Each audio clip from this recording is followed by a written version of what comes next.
for CAS Assessor training. Welcome, everybody. My name is Jody Weiner. I am the Learning and Development Specialist here at SSF. Thanks for the hearts. Always appreciated. Today, we get to dive into one of my favorite subjects. I won't lie. Trauma-informed care, as well as vicarious trauma. So again, welcome everyone. Today we get to complete our final training session in this CAS Assessor training series. It's been a wonderful experience to share these short introductory level trainings with each of you throughout the last, I think it's been 6 weeks. So some housekeeping. Please know, as always, this training is recorded and closed captioned. Within several days of completion of this training, you will receive a thank you email, and that will include today's links to today's material and recording. If you have any questions regarding the subject matter for today, please be sure to use the Q&A function. Additionally, we will have the option to use chat in specific parts of our training today, and we will always encourage the use of emojis. Y'all know I love my emojis. All right. Also, at the end of each section, there will be a Q&A session where you can live answer. So please keep your hand raised and we will get to you. In today's training session, we will get to learn from Quinn Jones-Hilton, our program analyst with SSF. And Quinn and Christy have been instrumental in developing this work, so I want to make sure we honor and celebrate that. Christy is an active member within the COC and a human rights consultant, as well as a person with lived experience. Together, they will help us all to better understand and integrate trauma-informed care practices in your daily work. They will help us all to recognize best practices and strategies, not just with trauma-informed care, but how to also help understand vicarious trauma as well. At the end of this session, we will also go into the next steps to complete your CAS Assessor certification. This training helps you to break free of judgment and create connections to human-centered care through trauma-informed practices. We will explore what trauma is and how it shows up in the lives of our colleagues, ourselves, our clients, and our work as a whole. The intention of this material is to help you learn and feel better equipped to recognize behaviors of activated states of trauma and to recognize the long-term impact so you can create connection, rapport, and trust with your clients. Along with that are the strategies and, of course, best practices. Quinn and Christy, thank you so much for your insights into this work. And for the CAS assessors and all of those of you that have joined today, thank you so much. We all recognize there are so many places that you could be. The fact that you have paused to add your voice to this training, to sit and expand your capacity to better serve our community is wonderful, and we are so grateful. And with that, I'll turn the mic over to Quinn. Thank you so much. Thank you, Jody. I really appreciate the intro and all the work that you've also done for this to make this happen. And thank you all for attending all these trainings, and thank you for all the work that you are doing for our community. And so the first kind of question that we want to ask is just, how would you define trauma? And so there's many different ways. And so I believe that we're having folks use the Q&A function to put their answers, and we can just look at that to see. Yeah, they are also welcome to drop it in the chat too. Yeah, you can also drop it in the chat.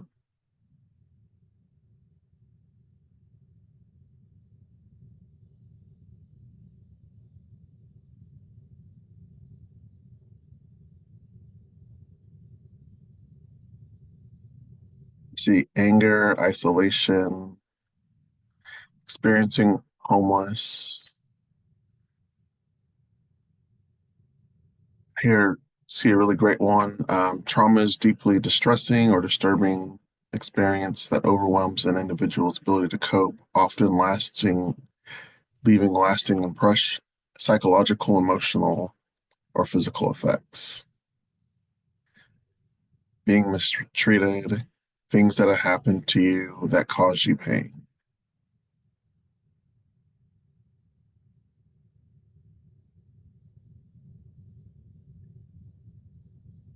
Seeing some really great answers.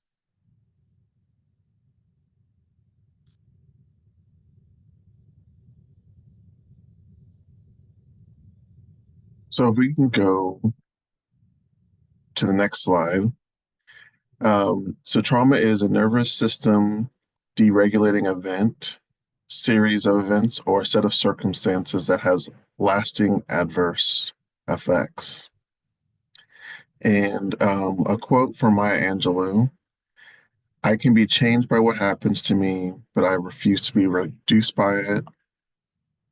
This is a great quote because especially with the people who we are serving, um, it kind of reminds us that we can't necessarily change what happens to them, but we can help them cope, and we can also just not have them be defined by what they've gone through. And I think that it's really important to show resilience and to help the folks that we are serving have resilience in dealing with that. Next slide, please. So the next slide is defining trauma, and there's a couple different types. The first type is shock trauma, which is a one-time event that can overwhelm your nervous system, leaving you unable to process emotional impact until a later time. And this is also referred to as the big T. Um, the next one is development trauma, and it is defined by long-term exposure to traumatic environments, usually occurring in childhood. It can be the misattunement of the parent or child relationship and can affect a person's emotional, social, and cognitive development. This is referred to as little t. Unresolved trauma has lasting adverse effects on the individual's mental, physical, social, emotional, and spiritual well-being. And so the next slide is secondary trauma, which is the result of being exposed to the details of someone else's trauma, and that can cause a traumatic stress reaction, even though it has not directly happened to you. And this is going to be different from the next slide, which is vicarious trauma, which vicarious trauma means that even though initially you haven't been exposed to, you don't initially have the effects of um, someone else's trauma, but it also means that over time, being exposed to these experiences, it can shift, and then you can start showing the signs as if you have also been into trauma. Um, and it can lead to shifts in how you perceive safety, trust, and the overall meaning of life.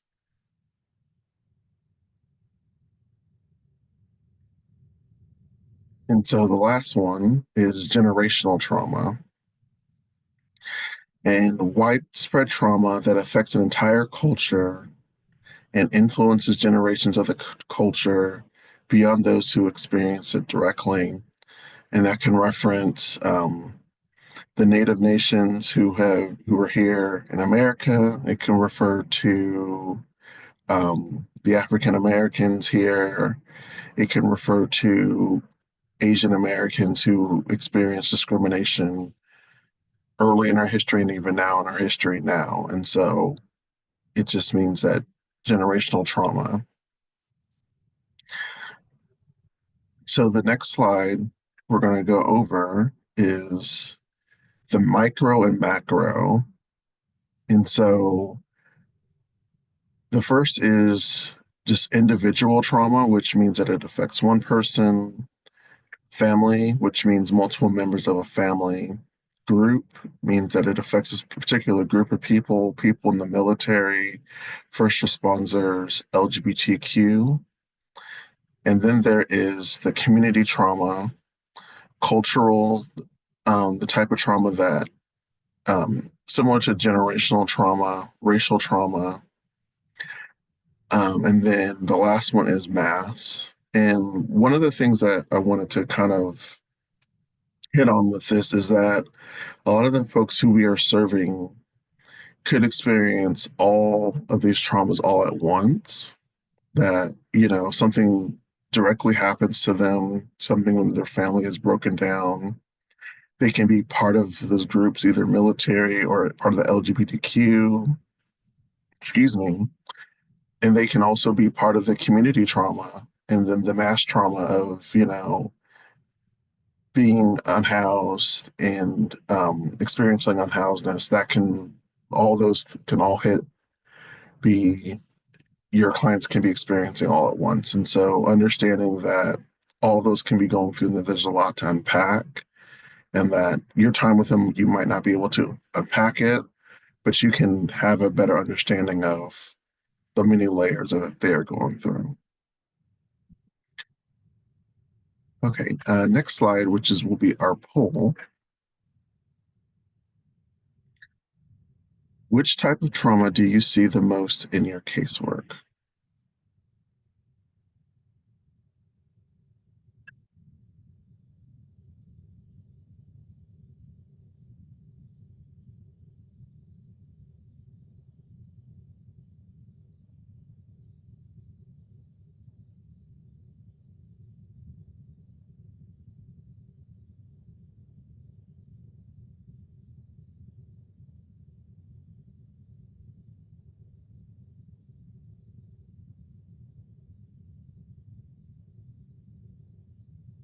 See, all, thank you, and developmental.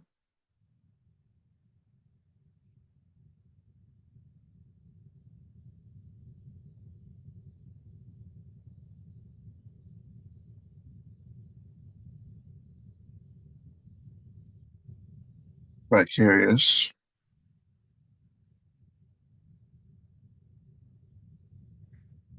So the pool, the highest one, which is generational trauma, and then we see a lot of developmental trauma, shock trauma, and then some vicarious trauma. And that definitely seems to fit. As I said, a lot of the folks who we are going to be serving are going to be experiencing all those kind of all at once. And so it's good to see that.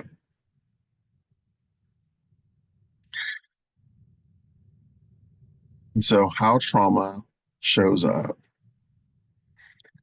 And so what does trauma look like?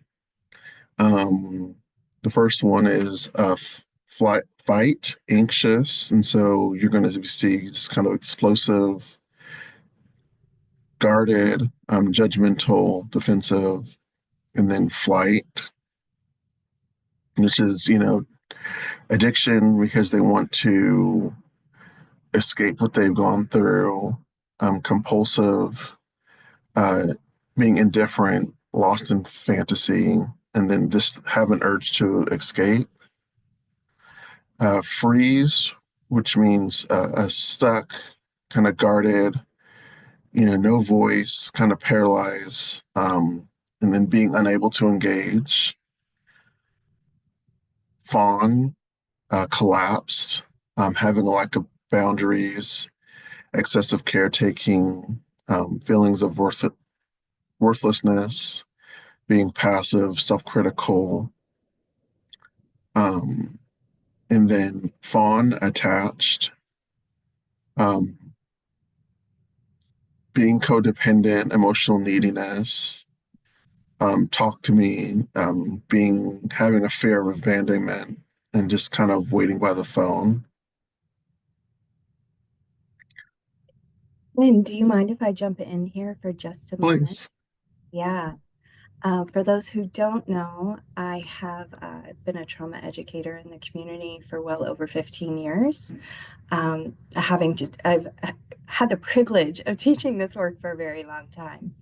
And something that I think is relevant to share with all of us, and I say us, I did sit in the seat of a frontline provider as a case manager for a time in my career, is that you will see all of these characteristics in one person, maybe at the same time, right? The client will come in just really guarded and angry. And then once, and hopefully that energy kind of dissipates, they may shift into this attachment and or collapsed at the same time. And we share this information. We are sharing this information not to diagnose, but to recognize behaviors so that we are not in judgment with our clients and nor are we taking it personally and taking it on for ourselves. So I think it's kind of helpful to kind of like look at these and not necessarily check mark, right? But recognize what we're seeing in clients. Thanks, Quinn. I appreciate you allowing me to interject. Oh, no problem. Yeah. And I mean, yeah, that's very true, especially with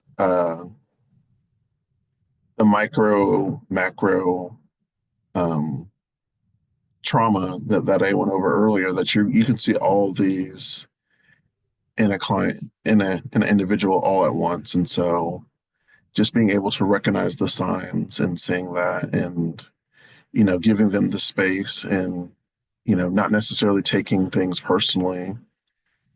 Um, yeah. So I see a question. I wanted to just kind of, many people tell me that they have a voice in their head telling them they are bad, they're stupid bad. Is this a result of trauma? Um,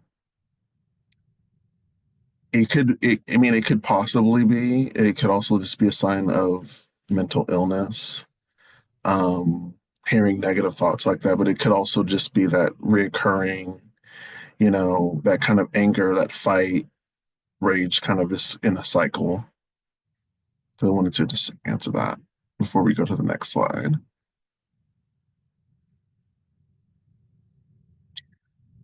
Trauma impacts. Individuals process traumatic events differently, and those who experience traumatic events may or may not experience any lasting negative effects. Previous life experiences, social supports, personal coping skills, early relational health, and community reactions can influence how an individual responds to traumatic events. And so the traumatic impacts can be emotional, behavioral, physical, cognitive, sensory, or interpersonal. And I will give you guys a minute to just kind of read how each one of those has kind of differing effects on uh, the traumatic impacts.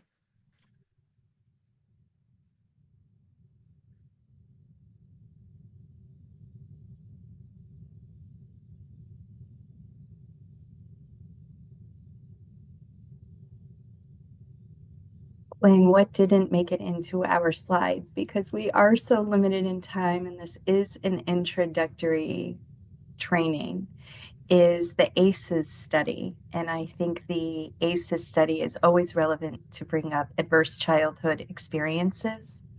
And it was a study that was completed by Kaiser Permanente back in the 90s. And it really illustrates the ways in which childhood trauma plays out in our body and our brain and the ways that our nervous system develops around these kind of imprint moments.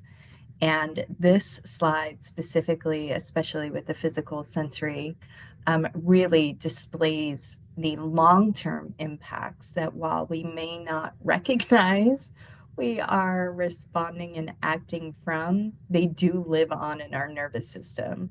So I think it's helpful to just reference that. And I'm happy to happy to provide that link to the ACEs study. And there's even a like learn your ACEs score where you can kind of recognize for yourself and your own as well. Yeah.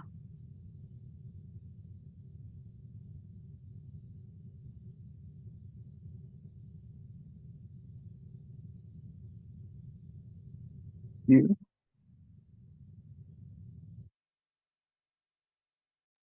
And I believe, Christy, you are next.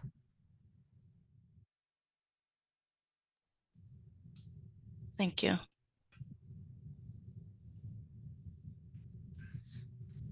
Okay, one of the biggest challenges for trauma survivors is triggers, things that unconsciously remind them of past trauma. Let's imagine that everyone is walking around with an invisible backpack of challenges that have shaped how they respond. Some folks have their backpack tightly sealed and neatly organized, while others may have the zipper half open with the contents sometimes spilling out. This is why, as providers, we need to be mindful not to re-traumatize with judgment, blame, or anything that isn't a human-centered, strength-based approach. Describe a time when you provided effective support for a client who was triggered. What approach worked well? Please put it in the chat.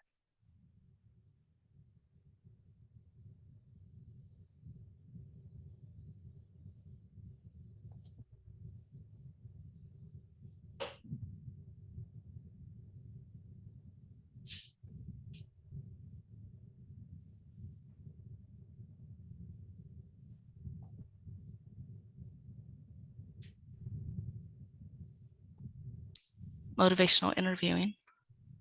Okay. Listening without interruptions. Validating responses. Offering and then coaching grounding exercises. That's good.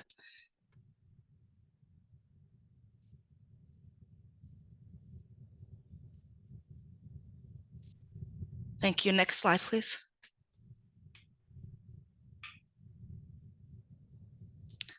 Before we move on, I want to share a short video that reminds us of the deep impact trauma has on those we serve.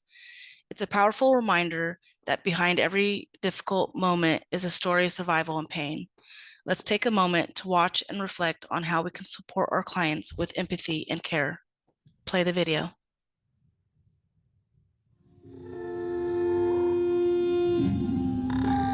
For Weave, trauma-informed care starts from the second that a person enters the building, informing every layer of your practice. So not as you're informed about trauma, but that informs the way that you do everything, including the way that your environment is, to the way that you interact, to the way that you ask questions on your forms, to ways that you can support clients. It's a whole nother layer to like holistic care. When we talk about trauma-informed care, it's exactly what it says.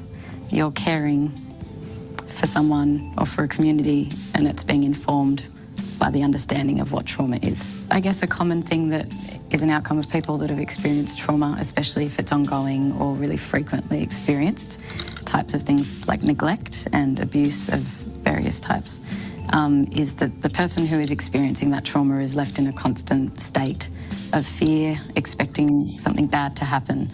And that has a lot of psychological and physiological impacts on the person for the rest of their lives.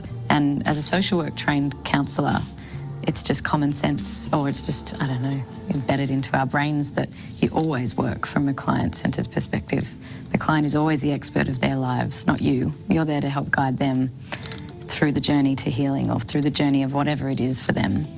It's not about telling them what to do or labelling as something. We feel very strongly about being flexible and meeting the needs of the client. Every client is different. Every client comes to you with a unique perspective on life, with unique experiences, unique goals, unique needs. So it's really important that we listen to that and respect that.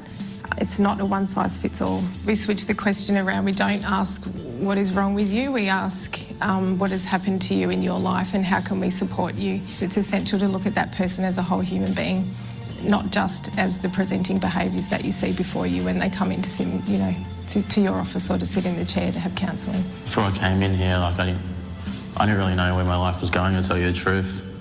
But yeah, since I met Ainsley and she's been my caseworker, she's kind of guided the way, and yeah, I reckon my future looks brighter. I think one of the biggest challenges of working from a trauma-informed perspective is actually working alongside so many organisations that aren't working from that same perspective.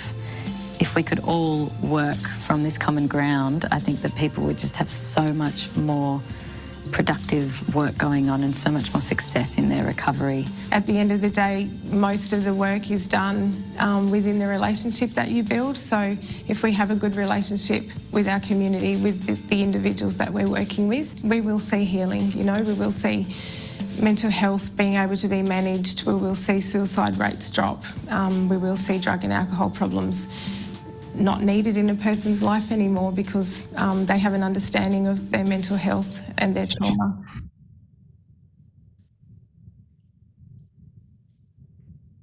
After watching that, how do you prepare yourself to work with clients who may be having a difficult day? Please put a quick response in the chat.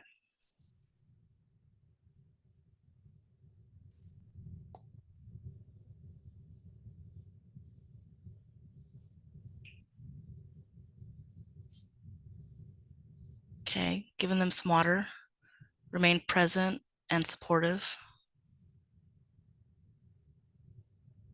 Active listening, I see that. Patience. I'm here to listen, that's good. Asking if they've eaten, that's good.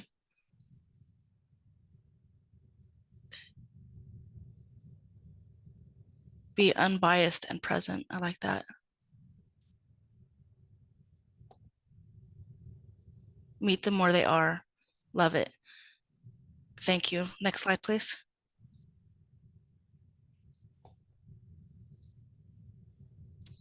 Trauma-informed care practices. So how do we respond to trauma in a way that helps rather than harms? That's where trauma-informed care comes in. Instead of asking what's wrong with you, we ask what's happened to you. Trauma-informed care is about creating safety, building trust, and empowering clients to regain control over their lives. It's a shift in mindset that changes the way we approach every conversation.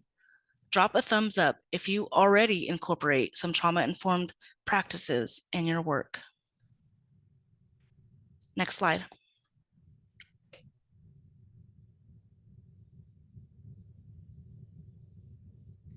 Fact, in 2025, it's now a substantial proportion of individuals who are experiencing homelessness that have encountered various forms of abuse and assault, including sexual abuse, physical assault, and threats with weapons.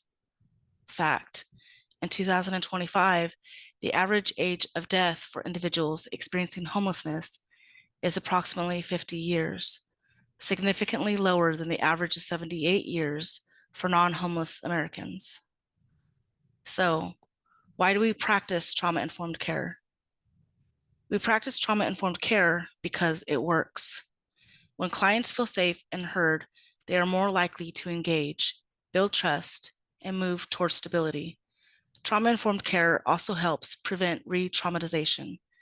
If a client has experienced abuse, homelessness, or discrimination, we don't want our interactions to add to their distress. Instead, we create a space where they feel respected and in control. That's the foundation of healing. What's one way you currently help clients feel safe during interactions? Type your response in the chat.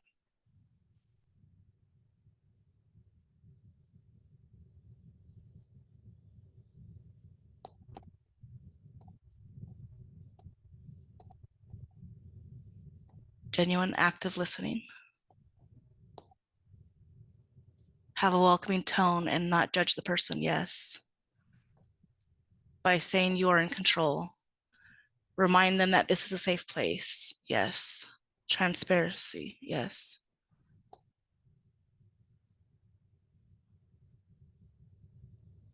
Reassure with active listening. No judgment, Awesome.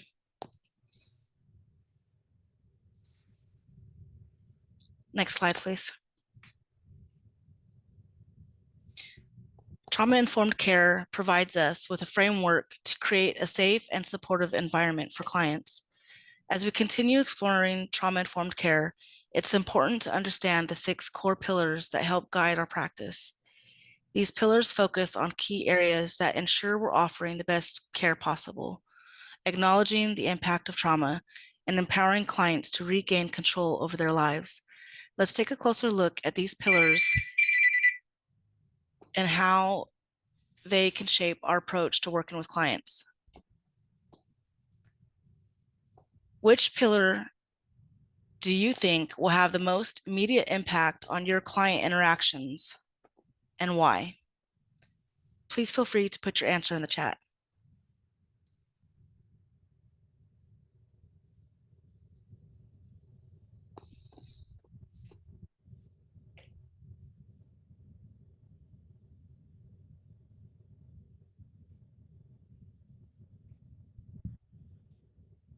Safety, all needed.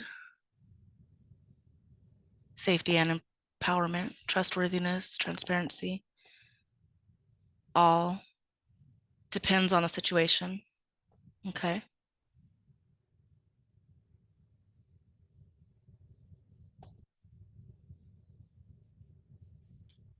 Next slide, please.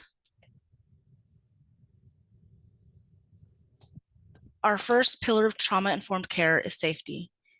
Safety, both physical and interpersonal, is the foundation of trauma-informed care. If clients don't feel safe, they won't engage.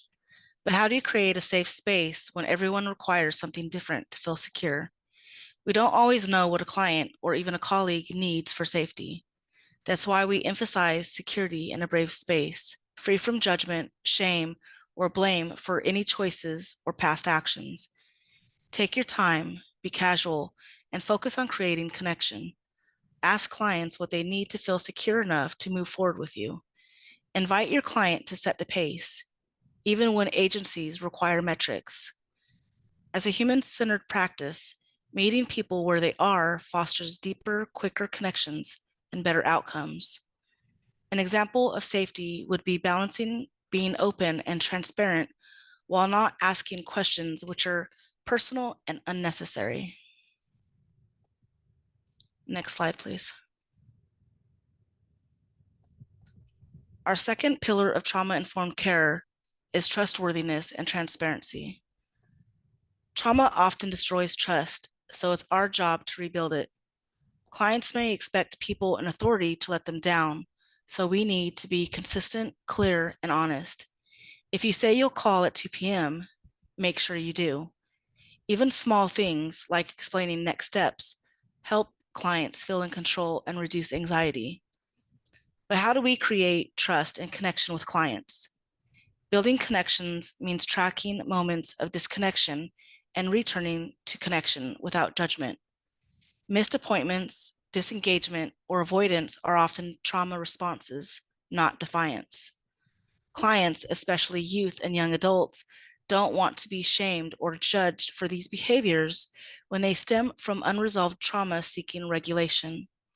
Instead, celebrate what is working and meet them where they are.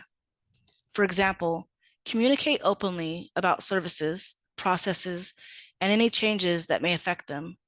Provide clear information about housing applications, timelines, and eligibility criteria. Regularly updating clients on their case status builds trust and reduces anxiety. Just a quick check-in with our group. Please drop a thumbs up if you believe trust is key in case management.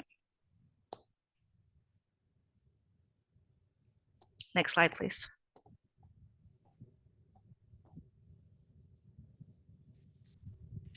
Peer support is our third pillar of trauma-informed care. Healing happens in relationships.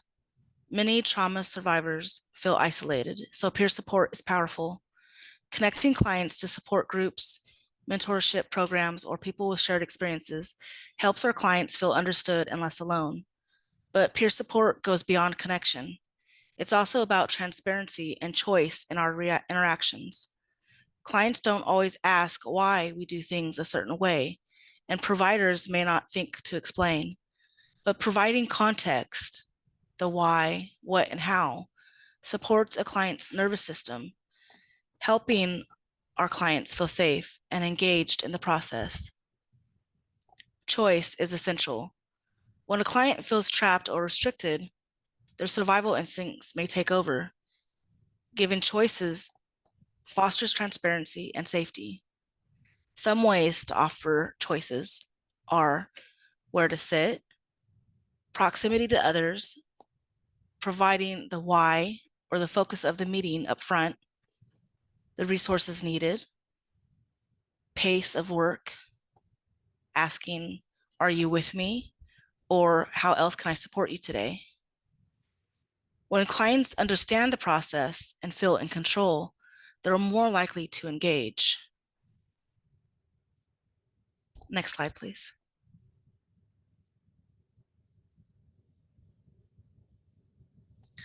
On this slide, we will be looking at the collaboration pillar of trauma-informed care.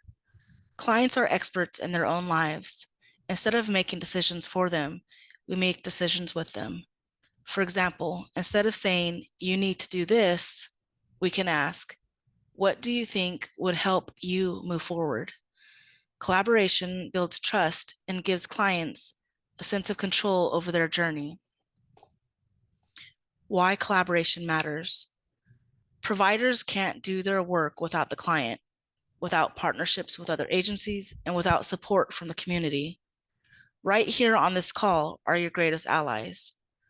Partnerships create deeper connections and allow us to support one another both inside and outside of work. This is a tough role, and you need support from folks who understand what your day looks and feels like. Clients feel included when we let go of control and bring them into the decision-making process. Collaboration builds safety and connection. One example would be working collaboratively with clients to set goals and develop action plans, involve them in decision-making processes, and respect their input. Caseworkers can co-create personalized service plans with clients, ensuring that their preferences and strengths are centered in the process. What's a small way we can involve clients in decision-making? And what does collaboration look like to you? Please put it in the chat.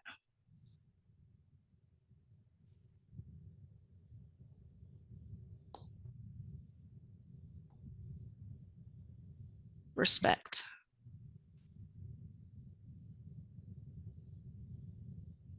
Letting the client set the schedule, okay. Asking what day do they want to do things they need, okay. Asking for their input and goals, I love it. Be supportive, open communication, yes. Working towards a goal with respect, trust, and support. Love it.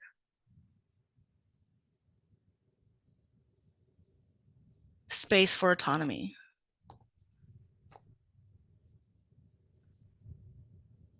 Next slide, please.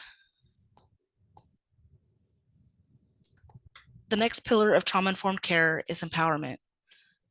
Clients who have experienced trauma often feel powerless. Our job is to help them regain control. This can be as simple as letting them choose their appointment time or asking for their input before making a decision. How to foster empowerment. Empowerment is built on the foundation of the previous 4 pillars. Without trust and rapport, empowerment isn't possible. Recognize resilience.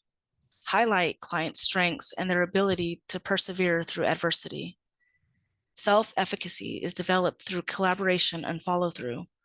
When clients see their input being acted upon, they start to believe in their ability to influence their own outcomes. Make tasks small, measurable, and achievable. This helps clients experience success, reinforcing their sense of control and competence. Promote personal agency by encouraging clients to make choices that help them build autonomy and self-determination. Shift perspectives. A strength-based approach reframes challenges as opportunities for growth rather than obstacles. Cultivate hope by celebrating small victories. Each step forward, no matter how small, reinforces progress. An example of empowerment in action. Empower clients by providing them with choices and actively involving them in their care. Offer options for different types of services and support, and encourage clients to express their needs and preferences. For instance, allow clients to choose their own housing options or select the types of counseling services that best fit their needs. Next slide. The next pillar of trauma-informed care is cultural humility. As we continue our racial equity work, this serves as a reminder to cultivate connection through constant learning, not just for ourselves, but to better support our clients and colleagues. Trauma is shaped by identity. A client from a historically marginalized community may have experienced systemic trauma, and a one-size-fits-all approach does not work. Pronouns matter. They signal a brave space for clients. If this feels uncomfortable, it may be an opportunity to reflect and expand your own capacity. Cultural competence is ongoing. We must be mindful of cultural differences, gender identities, and historical injustices when providing care. Hiring and training matter. Providing culturally responsive services means hiring staff from diverse backgrounds and offering continuous cultural competency training. Clients should see themselves reflected in their care. Incorporating cultural traditions, values, and lived experiences into care plans ensures that clients feel respected and understood.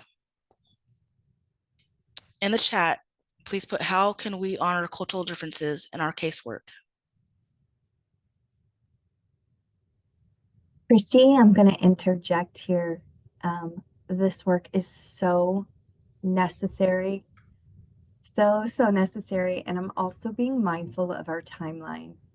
So we're going to push back a little bit. Our break will come in 8 minutes instead of 2 minutes, so that we can get into the best practices and most likely move through with a little more, I don't want to say speed, but we do have some really great material to get through, and we'll just shorten our break. Thank you, everybody.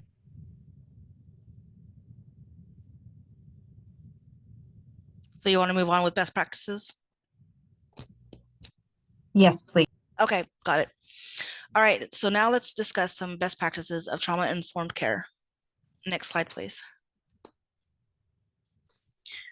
This image is a powerful reminder of what many of our clients experience: seeking kindness, connection, and support.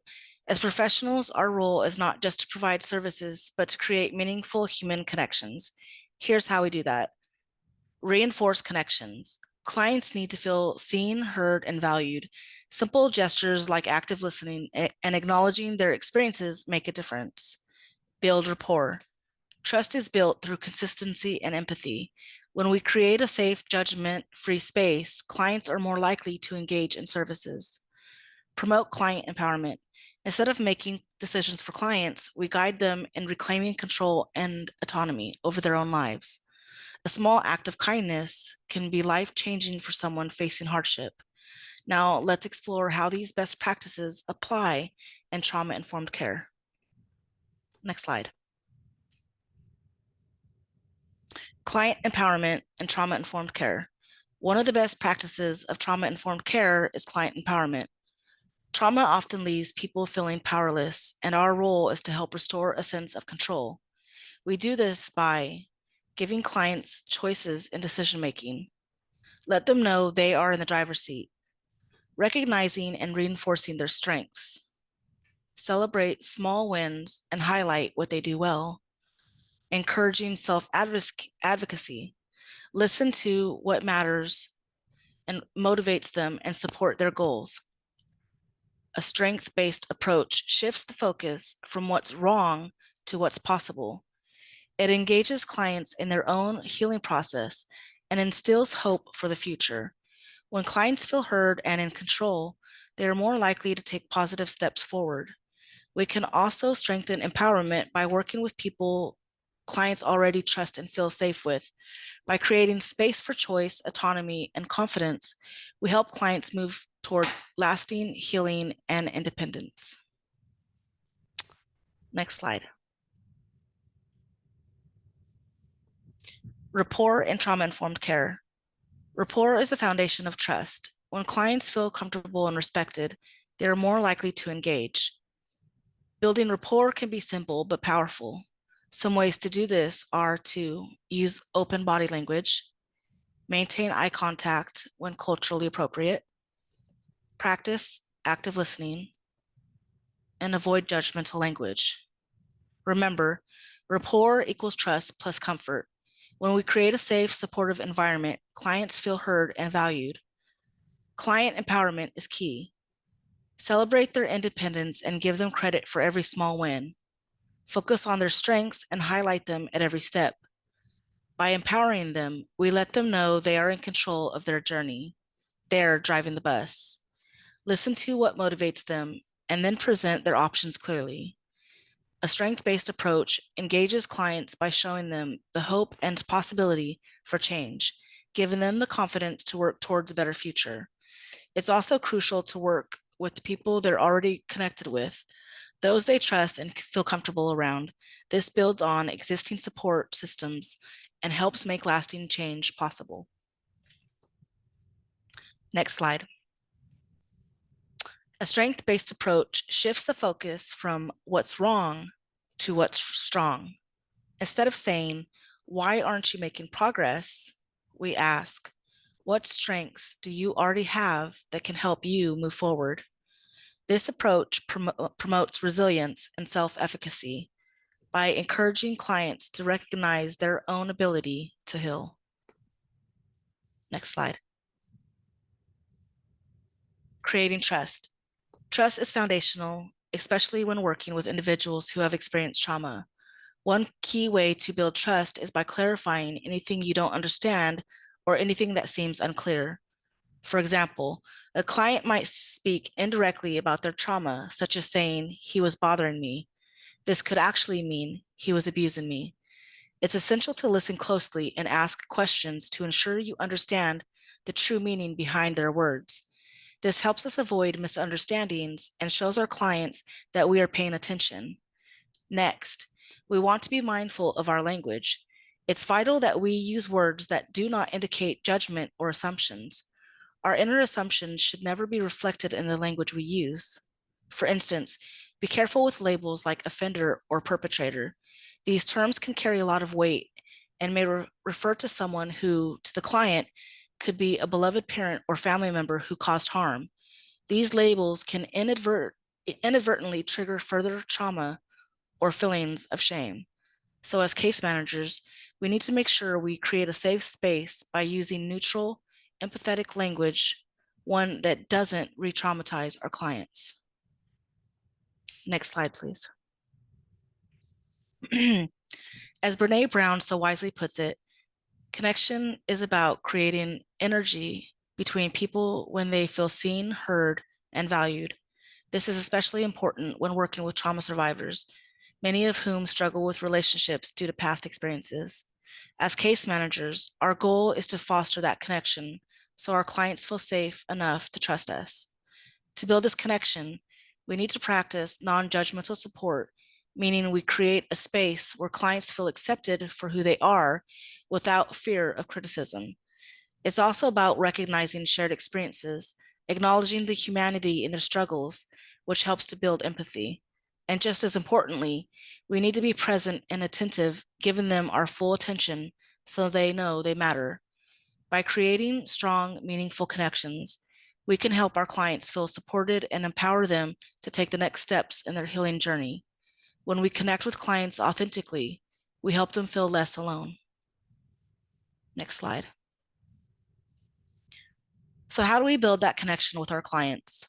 When working with individuals who have experienced trauma, It's important to ensure that we're communicating in a way that truly resonates with them.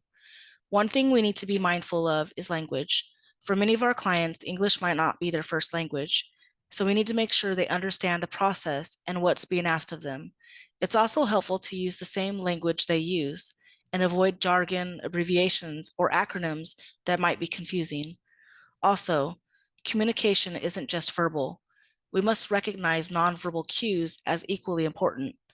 Many people express themselves through behavior rather than words. Silence can also be a form of communication. Some clients may need time to feel comfortable enough to speak, or they might not be ready to talk about their experiences yet. By acknowledging all forms of communication, whether spoken or unspoken, we show our client that we're truly listening and that we're creating a safe space for them to engage at their own pace.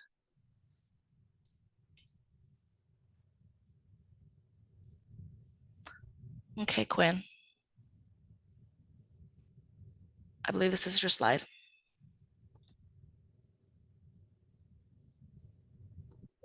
So just some quick takeaways.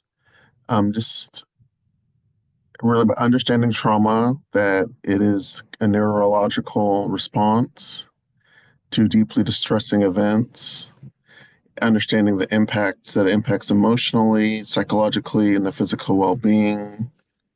Recognizing the different types of trauma is crucial in providing the appropriate support, and then strengthening connections, empathy and trauma awareness, enhance interactions. Building trust through sensitivity and understanding is essential. Creating a secure environment and providing opportunities for survivors to rebuild a sense of control and empowerment.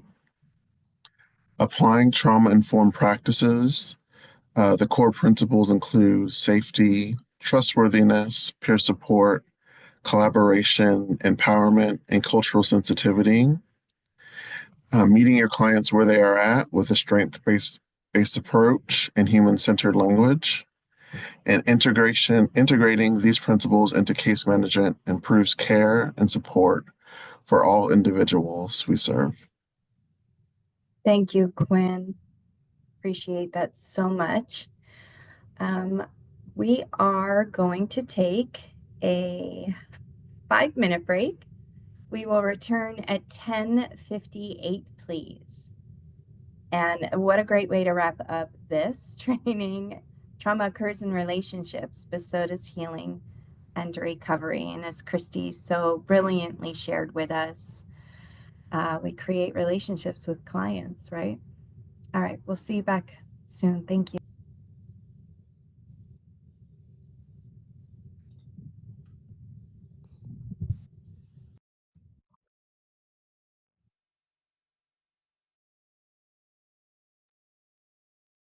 Welcome back, everybody.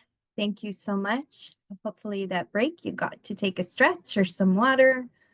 Bio breaks are always necessary when we are in learning mode. We get to now move into our introduction to vicarious trauma. And a reminder, these slides and the recording will come in a link in your email, most likely by the end of this week. Additionally, you will have all the CAS Assessor certification information that you want all the answers for. We'll get to that today at the end of the training. Thank you so much, and let's continue.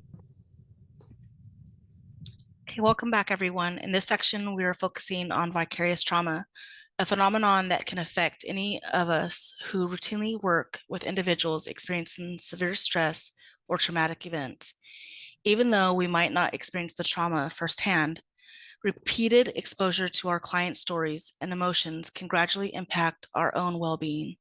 Over the next few slides, we'll define vicarious trauma, explore its signs, and discuss strategies to protect ourselves while still providing effective support. Next slide, please.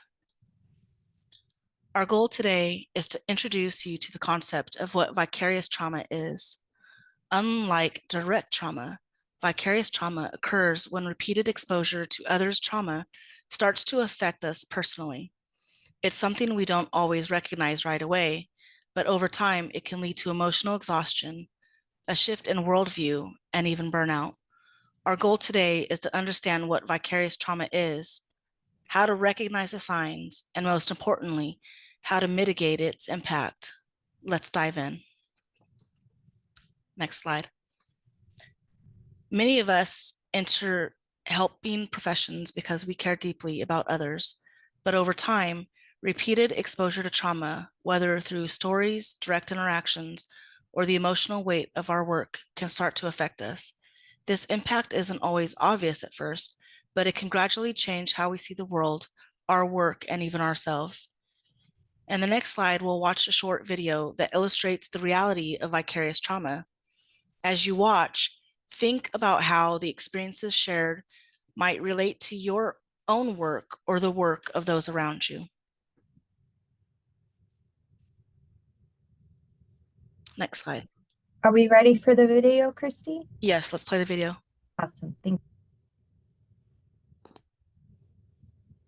Through neuroscience, we understand that our nervous system is affected by stressful events. When you are a helper, which is a therapist, or for many of our clients, they're physicians or in other frontline positions, not only your nervous system is affected by stress, but your nervous system is affected by another person's nervous system. So you're working with someone who's just been through a traumatic event, is maybe seriously struggling with a trauma that's happened to them, and you're providing help. Your nervous system will get stressed as their nervous system gets stressed, and your nervous system will downregulate as theirs does. This is the sign of a really good therapeutic or healthcare relationship. You're connected. Some people describe this as empathy, right? That we can sink into another's lived experience and our body responds and our brain understands that this experience that I'm having is not my own, it's yours, but I'm with you. That can cause what we call secondary stress or vicarious trauma when you deal with it all the time. We not only teach the important self-care strategies here, through somatic interventions and things like mindfulness and yoga and sound bath and good exercise and cardio. But during the weekends too, when there's no formal therapeutic interventions, we're encouraging them to journal, write poetry, take those walks, and even just spend time by themselves to re-regulate. And we want our clinicians to do the same. If you don't understand the nuances of your nervous system and how it ebbs and flows and how it's affected by others, you develop longer-term stress conditions like PTSD, even though you might have never experienced a trauma firsthand. Just you being a helper to other people who have can impact your nervous system for the long run. Self-care strategies and teaching people who have never learned those is really key to preventing those long-term stress responses.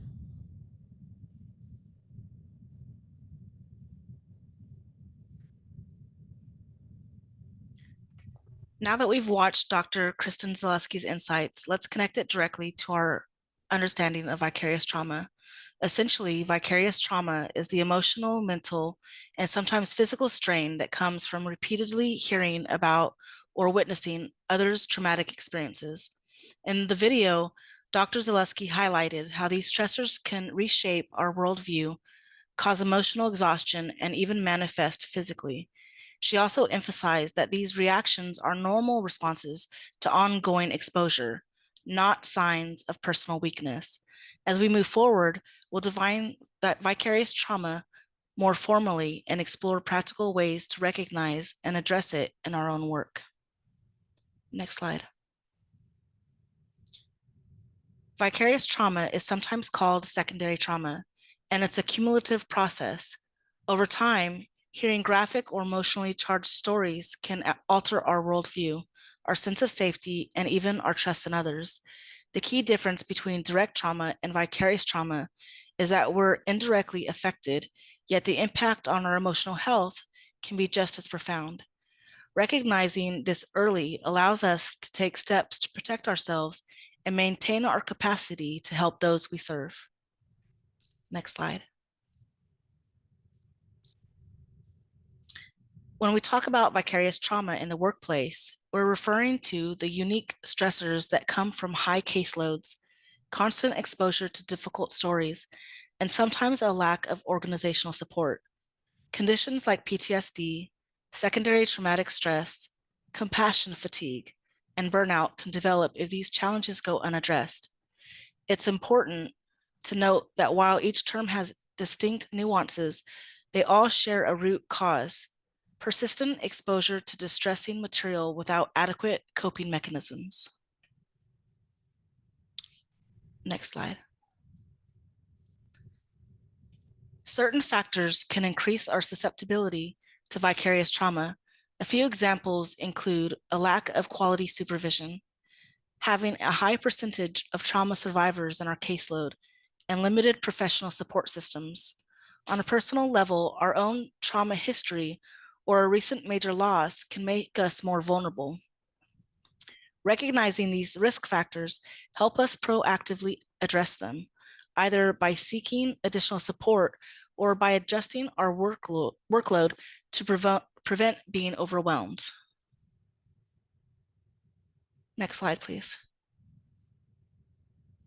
Many of us enter helping professions because of our lived experiences or innate empathy. While these qualities are strengths, they can also heighten our risk for vicarious trauma. If we've gone through trauma ourselves, hearing similar stories can be triggering. High empathy levels can mean we absorb others' pain more deeply. Additionally, having poorly defined boundaries, like constantly checking work emails at home, can increase emotional strain. Being aware of these personal vulnerabilities is the first step towards safeguarding our well-being. Next slide.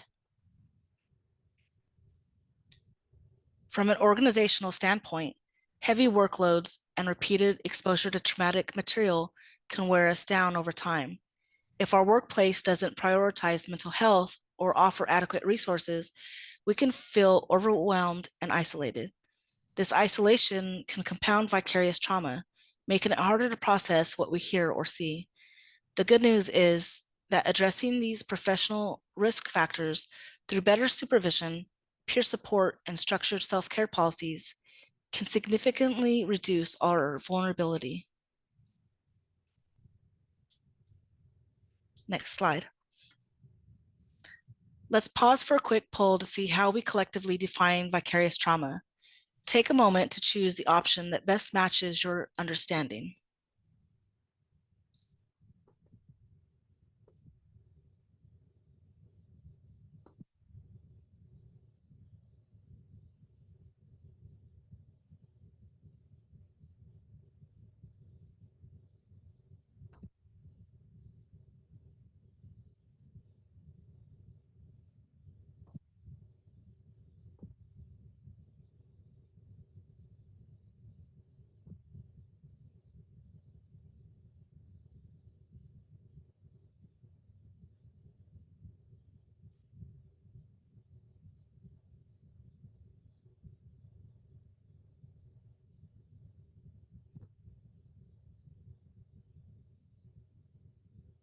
Okay.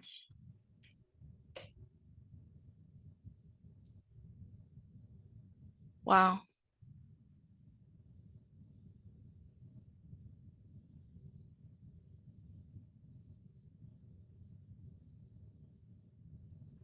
I'm sorry, Christy, were you able to see the results? I know the poll was short. A short Yeah, response I time. I think I saw D mostly.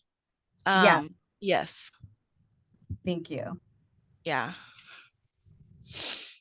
Next slide.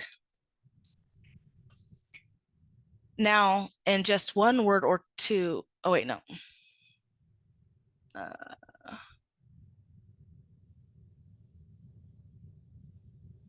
Yeah, in the interest of time, we're just going to move on because I think the material is so valuable. So we're going to continue on with the impacts of vicarious trauma. Okay, yeah. Okay, vicarious trauma can show up in various ways: physically, emotionally, relationally, and even spiritually. You might notice fatigue, irritability, changes in appetite or sleep, or a growing sense of cynicism. In relationships, it can lead to withdrawal or difficulty connecting with loved ones. The crucial point is recognizing these changes as potential signs of vicarious trauma rather than simply personal feelings. Next slide. Here we see a breakdown of common symptoms. These can include physical cues like headaches or muscle tension, emotional signals like numbness or anxiety, and behavioral patterns such as avoiding certain tasks or people. If any of these resonate with you, it might be a signal to slow down, seek support, or adjust your self-care routine. The sooner we catch these signs, the earlier or the easier it is to address them. Next slide, please. Vicarious trauma doesn't just affect individuals. It can also ripple through entire organizations. Lost productivity, higher turnover, and reduced morale are common when staff members are overwhelmed by traumatic stress. Investing in staff well-being, such as offering regular debriefs or mental health resources, can foster a healthier workspace. Ultimately, when team members feel supported, the quality of client care improves as well. Next slide. It's not all negative. Exposure to trauma narratives can also lead to what's called vicarious resilience.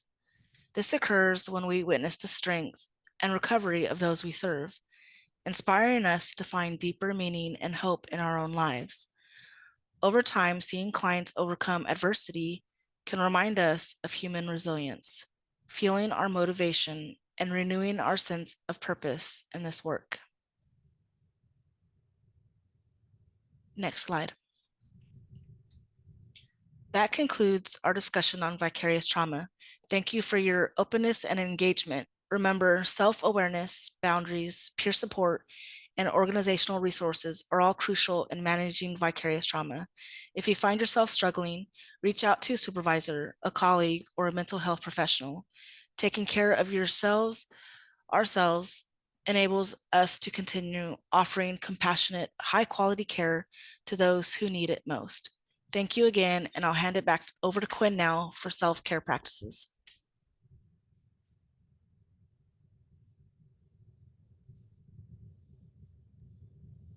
Thank you, Christy. Great job.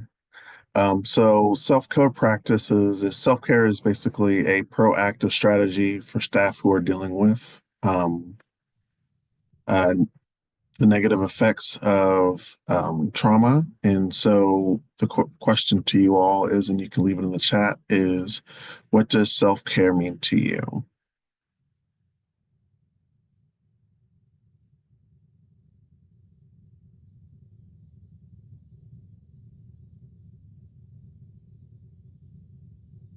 Relaxing, balancing.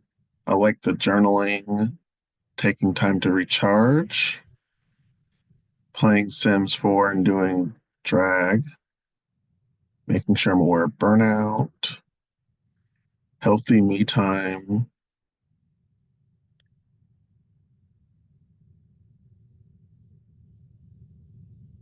relaxing and exercising, doing things that I enjoy, being present, give yourself a break. Those are all really, and there aren't any wrong answers. Those are all really good. Boundaries and finding hobbies.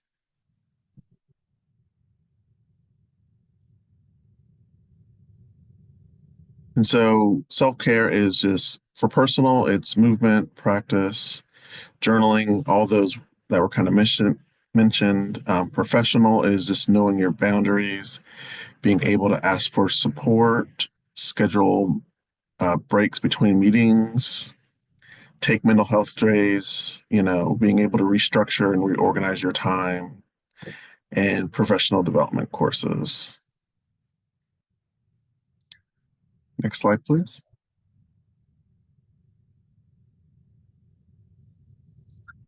What you focus on grows. So it is human nature and for survival that we need to, our brain tries to find different ways to survive. And so we have to look for danger and what is not working. And so focus on what you can do and celebrate small wins. Next slide, please. So incorporate rest as self-care, and that is reaching out to a counselor or therapist to make the space for you to deal with the issues that are causing you distress. E is excusing yourself and setting boundaries, especially around people who might be triggering you or experiences and spaces.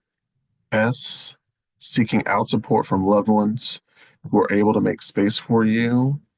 And T, taking time to make space to relax, rest, and nourish yourself. And then incorporate mindfulness daily. Activate your five senses at different moments. Have accountability friends either in work or outside of work. Set reminders on your phone to like take a break, take a step back, be prepared, be playful, have fun, and find your strengths. We say give strength-based questions to your clients, but we also look inward and find your own strengths and share with others. Be open when things are being stressful to you or you just are having the struggles handling things. When can I jump in with Yes. just one mindfulness practice? And it's here on the slide. Set reminders on your phone. So, what if, like in this moment right now, everyone took 30 seconds to set a daily reminder at 3 o'clock? And your alarm would go off, and that reminder at 3 o'clock would be like, oh my goodness, all of my community, their reminder is going off to take a break, to take a breath, to breathe into a moment of gratitude, or just sit and like pause and reflect on a win for the day. So that's the set reminders on your phone. But I think it's kind of cool that we can tap into a collective moment if we all like hit a thumbs up or a heart if you're like, yep, I'm going to set a reminder on my phone daily, and we all connect in that moment. It's kind of a cool practice. Yes, I'm going to set it too. So at 3 o'clock, I'll be thinking of y'all. Thanks, Quinn. Thank you.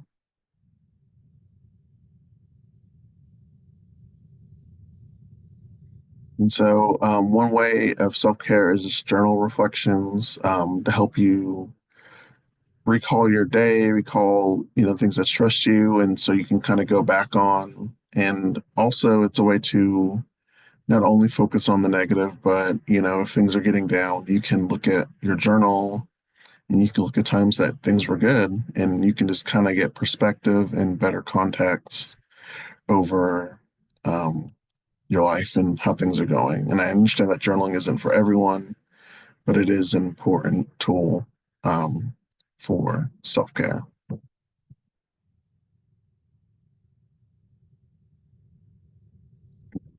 Breathing. So it's just a 4 count, breathe in, hold, then 4 count, breathe out. And then you can either repeat it, and it's a form of self-regulation that if that is what you want to do is with breathing, it's kind of a meditation tool.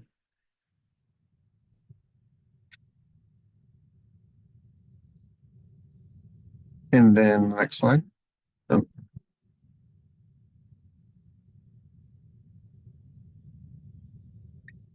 Relaxation in your hands. There are plenty of apps to help you just relax and rewind. One of them is the Headspace meditation and sleep calm, and then the Smiling Mind app. These apps help give you reminders to relax, sit back, and be calm.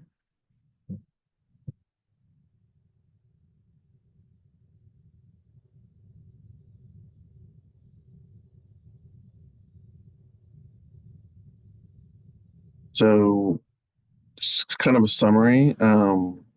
Vicarious trauma is emotional impact from others, and it can cause burnout, compassion fatigue, and the effects can also be anxiety, depression, intrusive thoughts, and numbing. Recognizing the warning signs, physical, emotional, and behavioral, and then prevention and management, best practices, supervision, balanced caseload, self-care, exercise, healthy diet, mindfulness, and rest. And then support is colleagues, peer groups, and professional counseling. And so that is the end of this training and also the training series. And so with that, I wanted to just kind of go over the next steps in becoming a CAS assessor and getting access to the CAS assessor program, CAS program in HMIS, as well as access to the crisis assessment and the housing conversation tool. And so the first step, and it's an important step, is gaining access to HMIS. And so completing the HMIS agency form. If your organization already has HMIS, then you can skip this step. Then your supervisor will need to submit an HMIS access request form.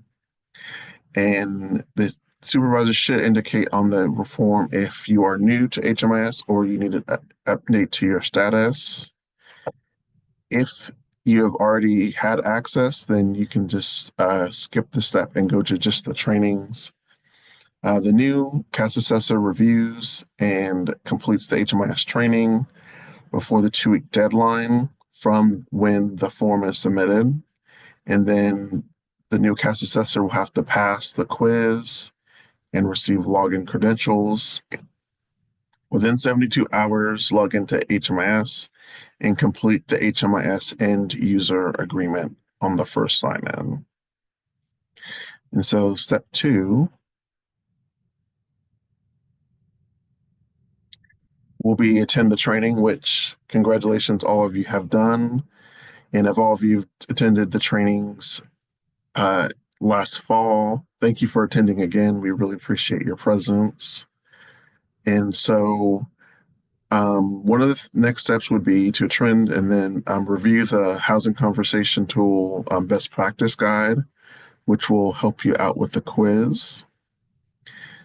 And so step 3 will be to complete the forms and pass the quiz. And so there's going to be an onboarding form, and then there will be a user agreement, and then there's going to be a CAS assessor quiz, which is 100% pass or fail, and I think it's 30 questions.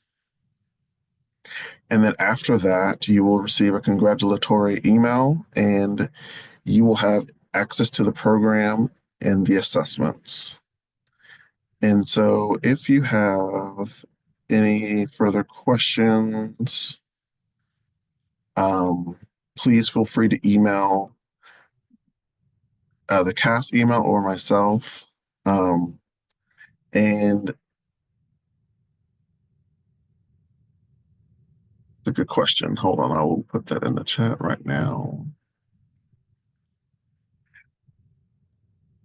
It is that time. It's our question and answer time. I'm going to stop sharing screen so that we can answer some questions. Thanks for the emojis, everybody.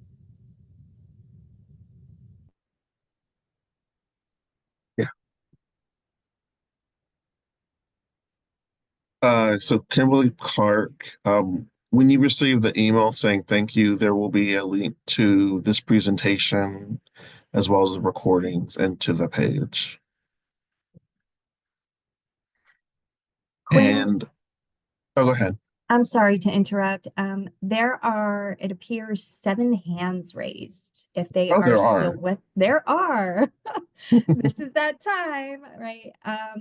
I'm going to just go down the list, and if folks are still here, Fantastic. If you are here and you're in for the Q&A session, and you don't have a question, please lower your hand.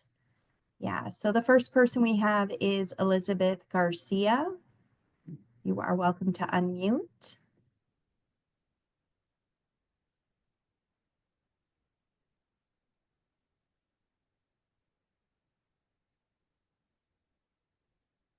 I can't hear you, Elizabeth. Sorry.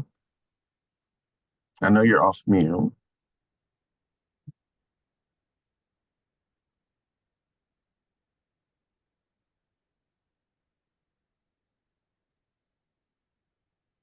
Okay. Fatima.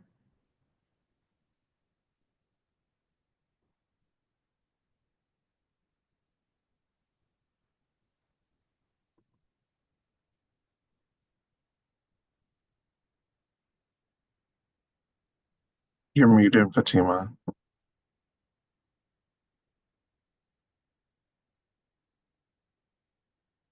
Okay, we'll move along. John Brown.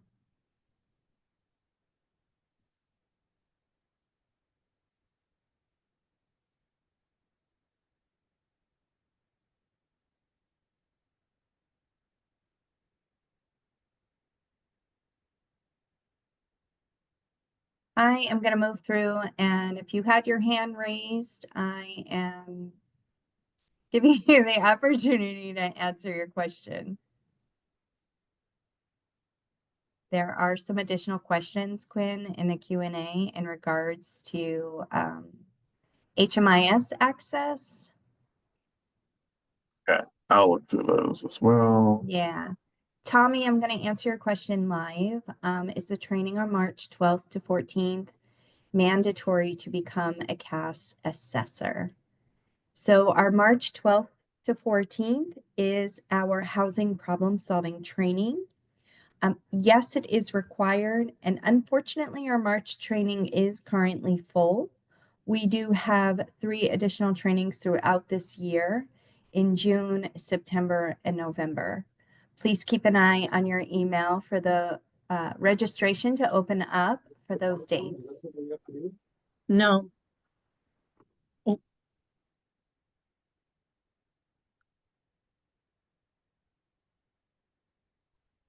This does conclude our meeting. Thank you for asking, Janet. Thank you, everybody, for being a part of this training time. And if you do not have any questions, you are free to go, and we encourage you to complete the exit survey. As a reminder, I know this was a lot of information. I just want to let people know this was an introductory level, and we are looking forward to being able to provide a more in-depth, slower paced, interactive experience, because this work is so vital. It truly, truly is. And we look forward to having you next time as well. Thank you again for being here.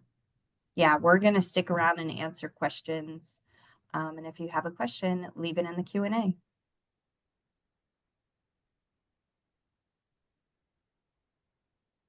I'm going to answer a question live here. Do we get a certificate for attending? There is no physical certificate. You will go through the CAS Assessor certification process. The first training, if we missed it. Okay. Hi, Lisa. Great question.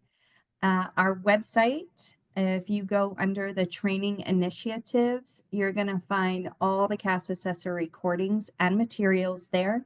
You can also find this information on our YouTube channel.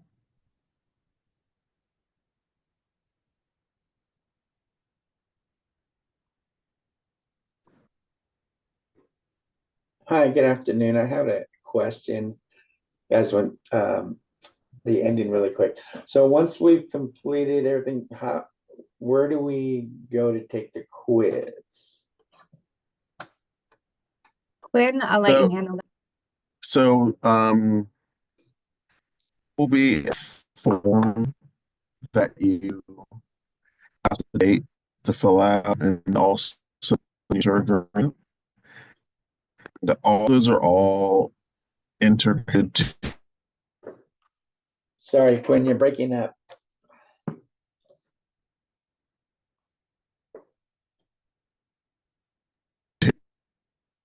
Yeah, Quinn, your mic broke up a little bit there, Ruben. Job form. Yeah, you want to try and answer again, Quinn? Your mic was cutting in and out.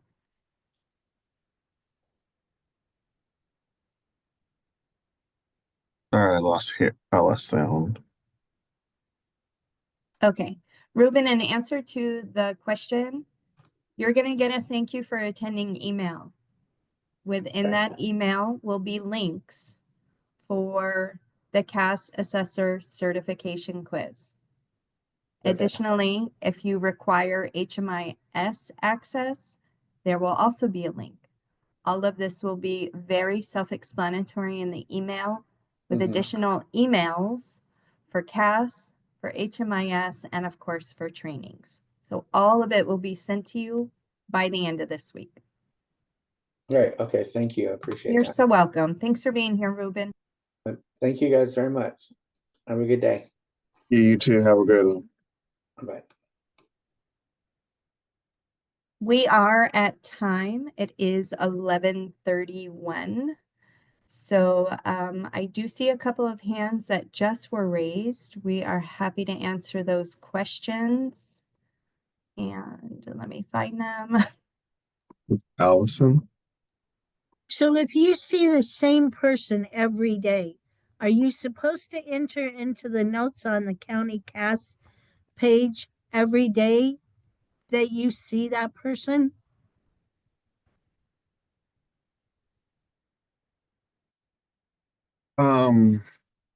What are you referring to? As far as like a client? Yeah, I work in a wellness center and I see the same homeless people every day. Am I supposed to do a note every day? So when it comes to notes, it's more about the best practices is kind of, maybe like an introductory, like, you've met them and then just kind of what services you're going to assist them with. I think every day isn't necessary, but definitely like if there's like a big change or, you help them get their ID or, you provide them food. There's also a way to log in services um, into HMIS. But I don't think, unless there's something, any type of just major case management. Okay, because they do come every day for food. I mean, yeah, if you want to log in for services, you can. I don't think it's like a requirement that you have to, but you can definitely enter it in those services. Okay, thank you. Mhm.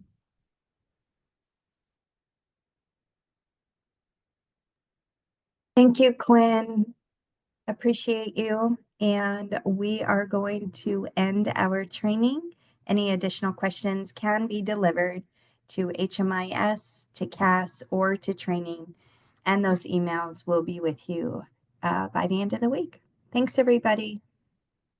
Thank you. Have a good one. It was